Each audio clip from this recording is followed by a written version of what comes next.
Hello everybody, welcome back, or welcome if you are new. My name is Addie and this is the Knits by AJ Knitting podcast, and this is where I come every week to chat about my knitting and how much progress I've made over the past week. You can find me on Instagram and Ravelry as Knits by AJ if you want to check out my projects between videos. And yeah, I've got a fair few things to chat through this week. So I've got one finished object, which seems insane to have two finished objects in 2 weeks, but you know, it just kind of, I feel like it kind of happens that way sometimes. Like you start a load of things at the same time and then kind of finish a lot of things at the same time. So yeah, I've got one finished object and then I have got 3 whips to talk about today. But let's get started with what I'm wearing. So today I am wearing my Lakes pullover, which is a pattern by OZETTA. And I knit this up in Drops Alaska in the colour Sea Mint or Sea Mist, I think it's called. I think that's right. I could be wrong.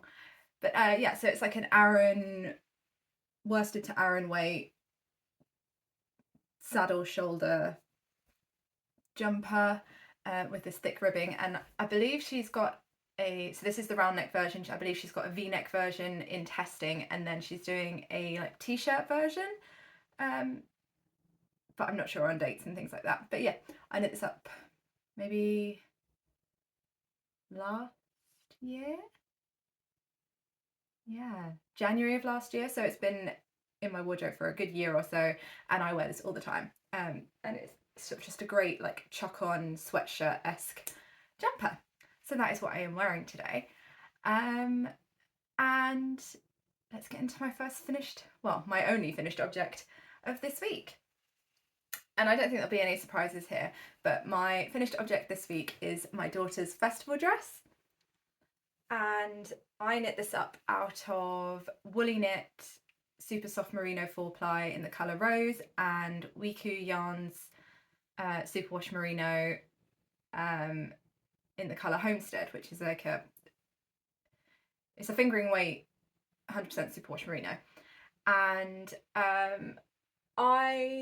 last week when I showed this, I had done one sleeve and I had yet to like start knitting the second sleeve, and now obviously I am done. It's really hard to show this. I will get some B-roll of it because where I end up sitting to film these videos is obviously in the corner, and sometimes trying to get things in full shot is just difficult. So yeah, I will get some B-roll of this to show you. Obviously I've got an end just chilling out here in the front.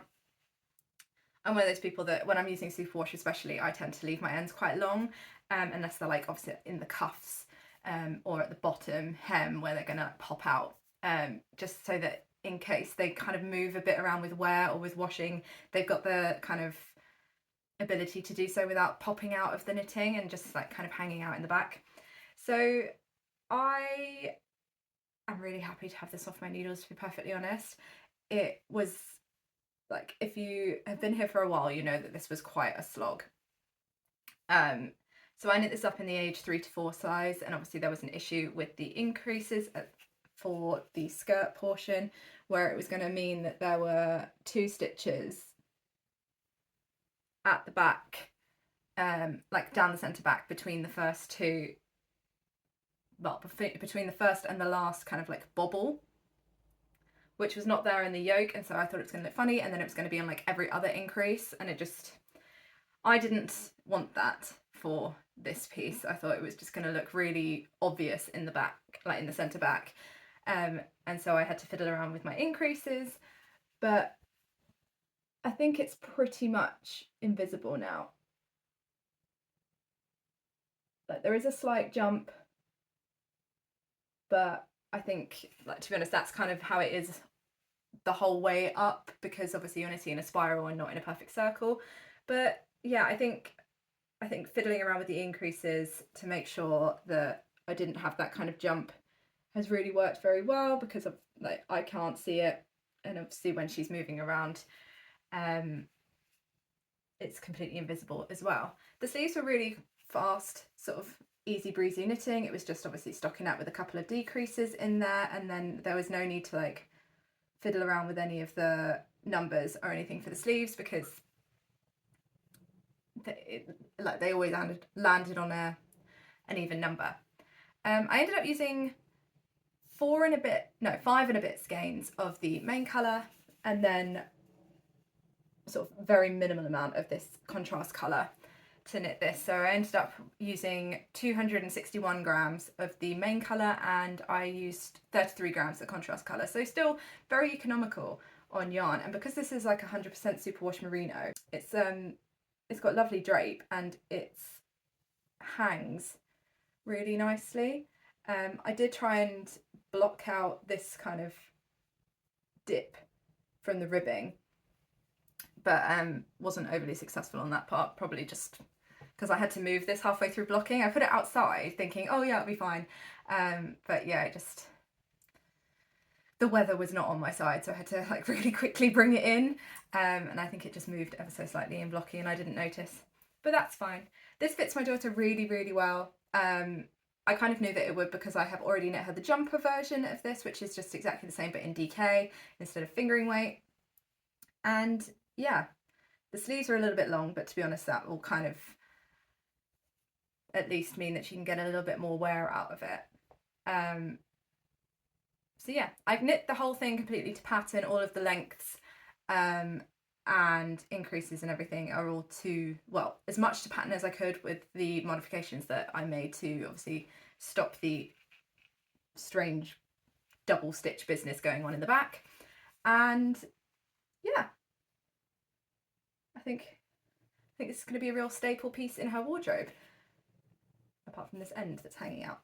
But yeah, I really like that there are short rows in the back to kind of bring that back neck up and give a little bit of shaping. And yeah, really lovely. Very, very happy to have it off my needles. Although this is beautiful and my daughter loves it and has asked for another one, I will not be knitting this again because the increase issue, I'm not sure if the next size up has the same problem, but the increase issue just wound me up. So I don't think I'll be knitting it again. So I cast this on February the 24th and I cast it off on April the 18th. So this was on my needles for a total of 54 days. And as for costs, so the cost of the pattern was £5 and, well, around £5.40. It converts, because Ravelry converts it from, is it Danish kroner to pounds? But yeah, so the pattern cost me around about £5.40.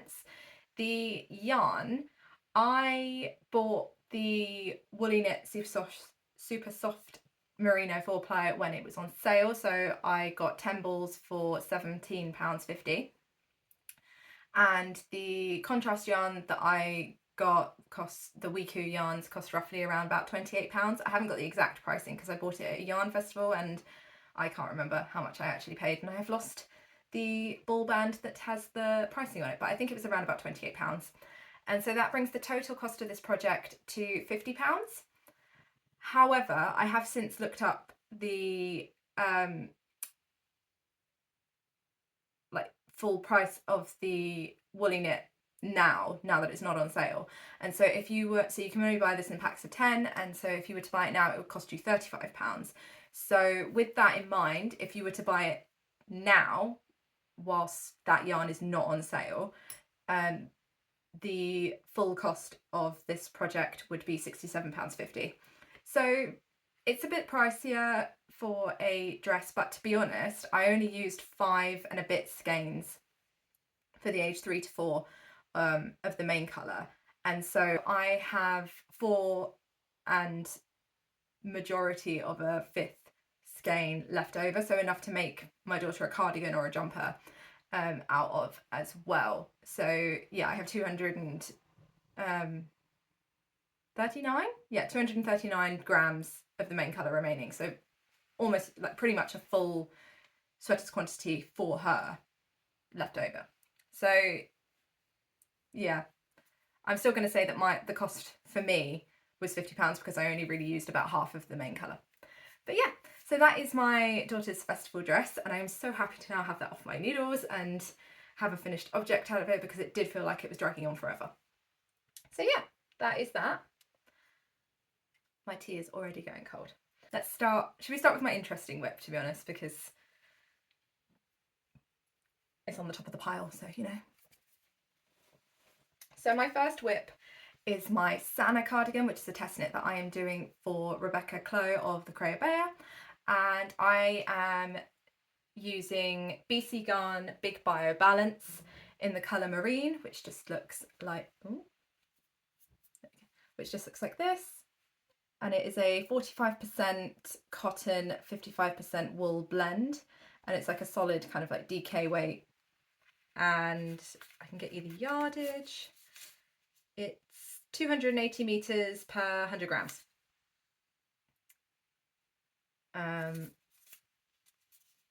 And the colour number is 27 if you were after that.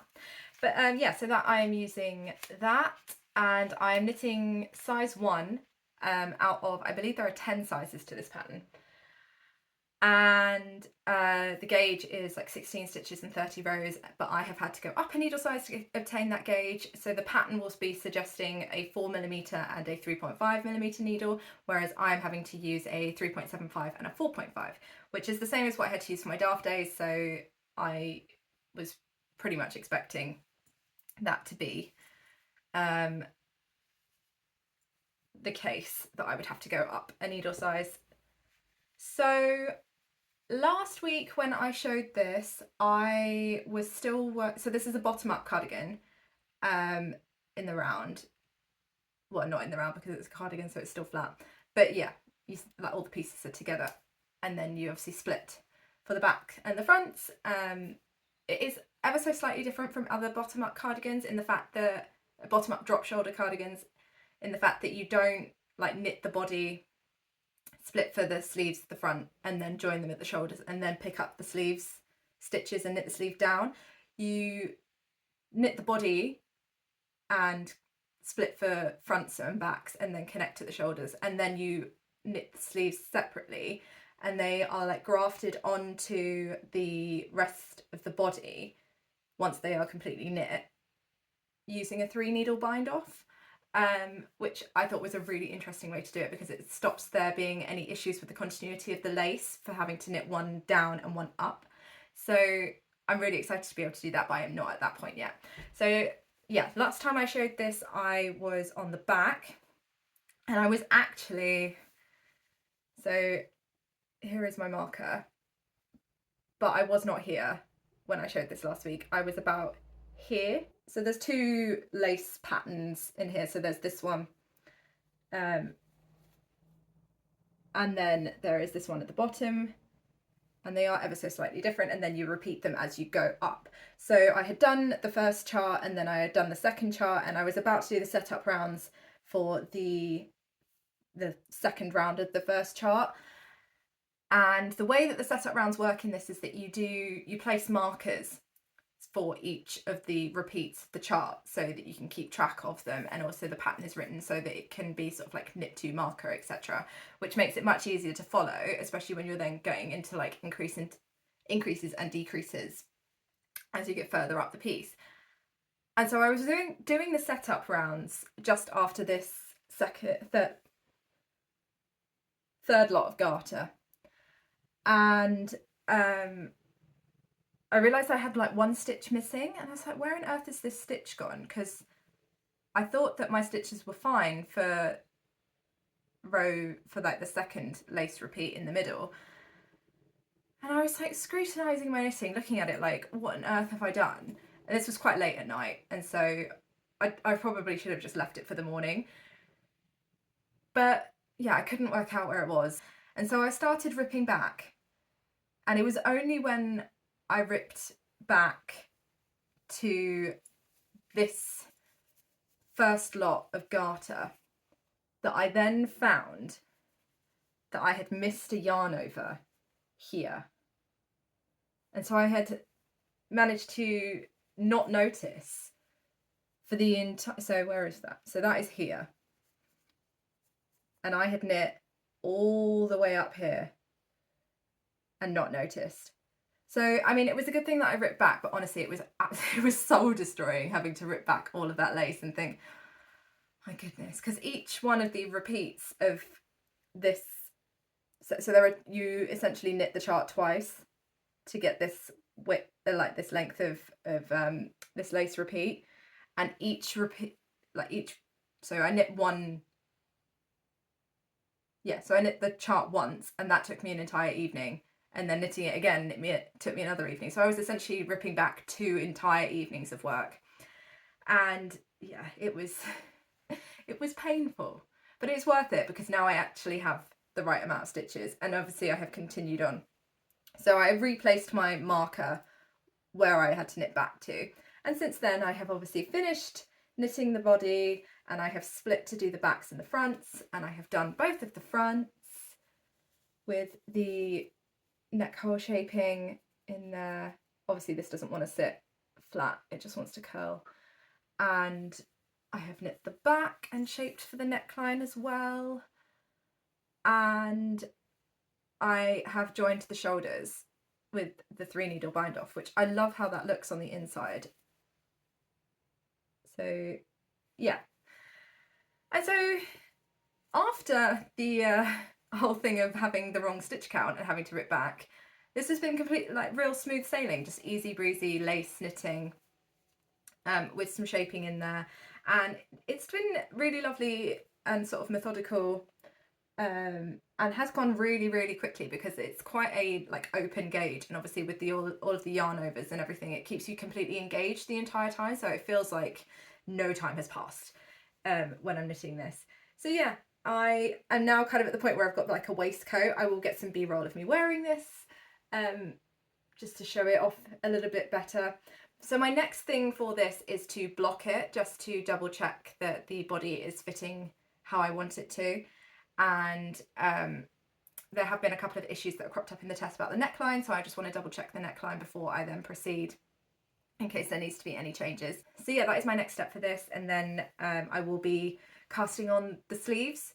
I'm kind of looking forward to the fact that I don't have to have the sleeves actually like on the body to knit them, because it's just then going to be kind of very easy in the round and not have tons of weight hanging off, because like I said last week, this yarn does give me a little bit of wrist pain because it's got such a high cotton content. I'm not used to knitting with cotton. I'm not sure if I've ever really knit like a whole project out of cotton, and it's like my first time using a cotton blend, and so I am experiencing a little bit more wrist pain than I would usually with a full wool yarn, because there's just not as much elasticity in there.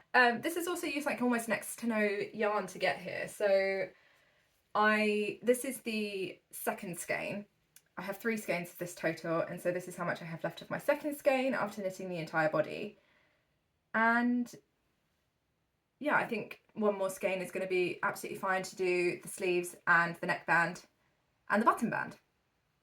I think I have some buttons for this, but I'm not sure. I've not delved into the world of buttons yet. I'll have to have a look, see what I've got in stash. But yes, that is my Sanna cardigan, and I cast this on April the 10th, and so it has currently been on my needles for 12 days, so absolutely flying by with this. So yes, that was my Sanna cardigan, and now we are into the realm of all of my sock whips. So my first sock whip is the Petal drop socks, which is a pattern by Handmade by Florence, and I am using an opal, what's called Opal Uni 4-ply in the colour Lilac. It's my first time using an opal yarn, and I'm really enjoying it. It's very, like, the texture of it feels very much like West Yorkshire Spinners' signature 4-ply, and I quite like that. I like a slightly, I wouldn't say rougher, but a slightly more textured sock yarn compared to like 100% superwash merino. I just find it a little bit more grippy, and my stitches kind of meld together a little bit more nicely, and it kind of, I don't know, I think 100% superwash merino, sometimes I find it a little bit slippery, and then my socks don't fit as well as they do with like a kind of like a more grippy sock yarn, and so I'm really enjoying working with this. So last week I showed that I was on the foot of sock number 1. So this is sock number 1. I have now finished it. And so last week I was here And I believe that would mean that I was on the foot? No, I had done, must have been in the gusset decreases. Yes, I was in the gusset decreases. So since then I have now finished the foot, and I've just popped this on a blocker just to, it's not been blocked. I've just popped it on here just to make it a little bit easier to show. So yeah, I've now done all of the foot and done the toe and cast and kitchenered the two sides of the toe together. And so I just wanted to show off this beautiful lace pattern in its full glory because it's absolutely stunning. And I think this colour is really kind of leaning towards the very kind of like spring vibes. So yeah, finished the gusset decreases, knit the foot and did the toe and grafted that together. So I did the full amount of twisted rib recommended in the pattern, and then I realised actually last week I said that the pattern suggested doing 8 pattern repeats for the leg. It didn't. The pattern repeat is 8 rows long and it suggested doing 6 rows. I misread that, and so I did 8 pattern repeats for my leg when it suggests doing 6. So mine is slightly longer than the pattern. And then for the foot, including the gusset decreases, I did 12 pattern repeats from the beginning of the gusset decreases to the toe, and then I just did the toe as per pattern. And so yeah, this fits me really, really well. They are quite long for a lace spring sock, but to be perfectly honest, if spring is going to continue like it is this year, I'm going to need the length because it's absolutely freezing. We had like a mini heat weather talk again. I feel like I should have a whole segment of like weather talk. So yeah, we had like a weekend where it was like 20 degrees Celsius. I'm not sure what that is in Fahrenheit. I will put a conversion somewhere because I know that not everybody uses Celsius. So yeah, it was like 20 degrees Celsius for one weekend and it was glorious. It was absolutely wonderful, but it was really windy. And now we have gone back to, it was like 3 degrees this morning when we did the school run. It's absolutely freezing. So yeah, a longer wool lace sock will still give the look of spring, but still be warm enough to wear in the weird spring that we are having. So yeah, so I finished sock 1 and I am now into sock 2, and I am now, oh dear, not got enough yarn to show this, there we go. So I am now 6.5 pattern repeats down the leg of sock 2, and I've got 1.5 pattern repeats left, and then I will be doing the heel flap and gusset and working down the foot.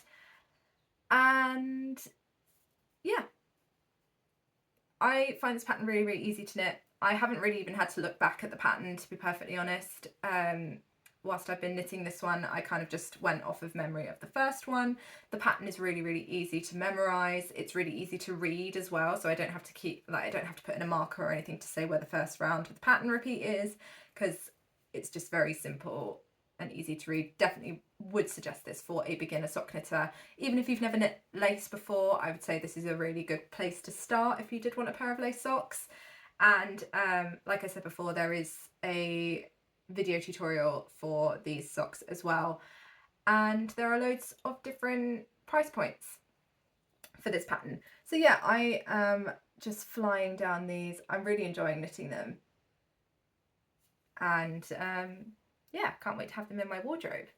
So I cast these on April the 12th, and so they have been on my needles for a total of 10 days, and I don't really see them being on my needles for that much longer. So yeah, those are my Petal drop socks. And next and last for my actual whips so far, I have got my Picot Shortie socks, which is a pattern by House of BUDDLEIA, and I am knitting these out of a mystery skein that I got out of my sock stash. I'm still none the wiser as to what this is, but this is what the skein of yarn looks like. And again, it is just leaning far more orange than it actually is on camera. It's more red in real life than it is on the camera. So I have been using these as like my travel project. I knit these when we are out and about, and I've done a fair bit of work on them, but I obviously not as much as my Petal drop socks. So I'm knitting these in the size adult small, and I'm using a 2mm small circular needle. I should probably say actually my Petal drop socks I'm knitting in size 1, and I'm using a 2mm small circular needle as well. So yeah, this is where I am with these. So I was here last time in the gusset decreases as well, and I have finished the gusset decreases and I am now into the foot. And so it's just round and round stockinette until I get to the end of the foot, and then it's just the toe on these. And yeah, I realised the other day that I have knit this pattern. So I've knit a pair for myself, I've knit a pair for my daughter, and I've knit a pair for my sister. So this is a well-used pattern for me. And to be honest, I think I will just continue to use it because they do fit absolutely perfectly, and they're just a really good staple like shorty sock. So yeah, and I really like the folded cuff on a shorty. I'm not sure what it is, but sometimes I just think ribbing looks a bit funny on a shorty sock. I think it depends on how the ribbing is knit, like the length of it and what the rest of the sock looks like. But for like a straight stockinette, I really like the folded cuff. So I omitted the Picot edging and just did a pearl row to fold the cuff over.